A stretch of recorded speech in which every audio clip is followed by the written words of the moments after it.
Okay, today's video is going to be over working with images. And if you remember back in the second video that was called File Manager, I told you how it was important that you went into the File Manager, and we have an option of Documents and Images. And in the Images folders, we kind of went over how we would upload images. And so real quick, I'm going to touch on that, and then we're going to go back and put images actually into our page. So right here, we clicked on File Manager, and if we actually want to upload an image into a folder, we go to Upload. We select, which will take us out into our computer, and I'm just going to go to the Picture tab, and we actually double click to upload the image.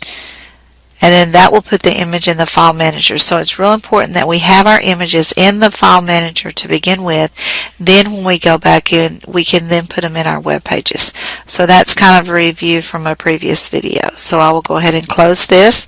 They automatically save, but remember we went into the File Manager. Now we're going to go over working with our images. So we're going to go to a page called Class Projects. And remember, if I want to edit a page, I'm going to click the pencil. So I'm going to click the pencil.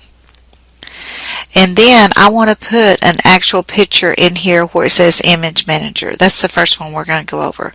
So when I click on the Image Manager, it's going to automatically take me to back to the File Manager so I see all my images. Alright, so we want to expand the folder of images, and we will go ahead and click in August because that's where I just put the image of the technology learning. If I click on this image, it will appear over here to the right. Now, if I just insert this image, it's probably going to be too big. So let's try it. I'm just going to automatically insert it. I will save the changes, and then I will preview the image. If the image that was wrong, this one's perfect size. So see how the image nicely fits within the frame of our web page? That's one thing you do not want to do, is have images that are too large in your web page. So this one needed no cropping. So I'm going to go back to the page, and I'm going to remove that image by clicking Remove and clicking OK, and I'm going to insert another image. This image is, I'm going to go into Images, I'm going to go into February, and I'm going to insert the desert. This looks like at this screen right here the image will be fine. I will insert it. I will click Save, and then I will preview and show you that this time the image is a little too large. Remember what we're talking about, too large? It's setting outside the frame. Okay, and so I know sometimes you've probably put images on the website and think, oh, these are too big, but I don't know how to edit. Well, I'm going to show you a quick way in this new software we have that will allow us to edit it. So I'm going to remove the image, click OK.